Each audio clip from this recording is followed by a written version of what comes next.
financial comparison group Finder has found that nearly half of all Australians have $1,000 or less in savings amid the cost of living crisis. And even more shocking, 1 in 5 Aussies admit they have no savings at all. 76% of Australians say they're stressed with their current financial situation. I suppose that's not terribly surprising, but it means something as simple as an emergency doctor's appointment or a flat tyre, or in the case of my car a couple of weeks ago, the oil level sensor failing 2.5 grand later, will send a family to the wall. And I mean, you know, you got $15 a week is coming in July from the federal government. I'm sure that'll be of great consequence to most people. But it really puts into perspective how bad this situation is, because, you know, most people have struggled by, and I don't think most people like to make a point of exactly how difficult they're doing it, because it almost feels to them like they are failing themselves and they're failing their families and whatever. But when you've got that many people in a first world country, per capita, one of the wealthiest nations in the world, living hand to mouth like that, we have a serious problem. We definitely have a very serious problem. The cost of living is out of control. I honestly don't know what the solution is. I don't think that it's, I don't think it's going to be a simple solution. I don't think, Labor being, in federal power at the moment, I don't think that it's completely up to them to fix this. I don't think they can. I think serious reformation needs to happen. But the problem that we're going to have with this cost of living crisis, with people not having savings, is we're going to create more of a welfare state. We're going to get more in debt, and the cycle is going to continue. Not only that, young people are going to feel like things that they want, like owning a home or owning land, are going to be so unreachable that we may as well not even bother trying.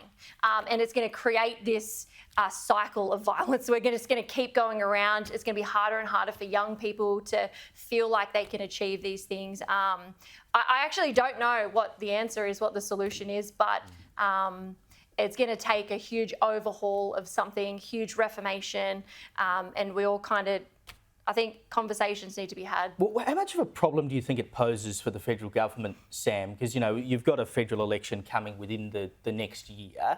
And, you've had Albanese saying downward pressure. Our number one issue is cost of living. But for most people, they've really seen very little in a practical sense that has been done for them in terms of cost of living. How much does that potentially hurt the federal government? Look, I think the problem is it's been going for so long that people stop believing that any government can do anything to fix cost of living, and cost of living is such a huge amorphous term, everything from housing to childcare to schools to transport. It's just so big. I do want to give a quick shout out. So in my day job, I'm at Vinnie's, and there is a program that we run for people like this. So 20% of Australians don't have either credit on their credit card, or they don't have the ability to get a credit card, which is a huge number of Australians. So as you say, when something goes wrong in their lives, they hit rock bottom. Come and see us. Don't go and see, a payday lender. We've got programs that we can either give you direct financial assistance, or if you're doing a little bit better, we can give you a no interest loan. So you can pay us back the $1,000 or $2,000 over several months. But we can help. You don't need to find yourself in a position where you think there is no one that can help. Get in touch with Vinnie's, and if not Vinnie's, if we're not the flavour of choice, Salvos or Mission or whoever your assistance agency has to be.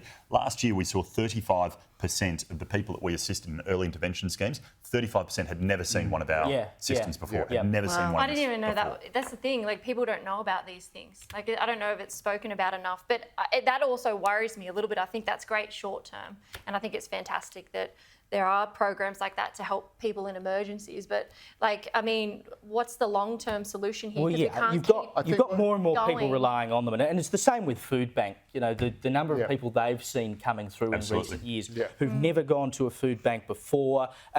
Many of them in full-time jobs, but they're just living so hard hand to mouth that they can't. Absolutely, that's the biggest group that we see. They're not your homeless guys on the streets. That's obviously a core community that we still service, but they're working 2 and sometimes 3 jobs, and then they get a power bill come through, or the car breaks, or something happens, and they just don't know where else to turn, and they come to us, and thankfully we're able to help them. I think this is where left and right politics have to have a ceasefire. Labor, Liberal, this is something that requires all of us to just show the humanity in each other. 6 feet of dirt makes all men equal, Spurgeon says.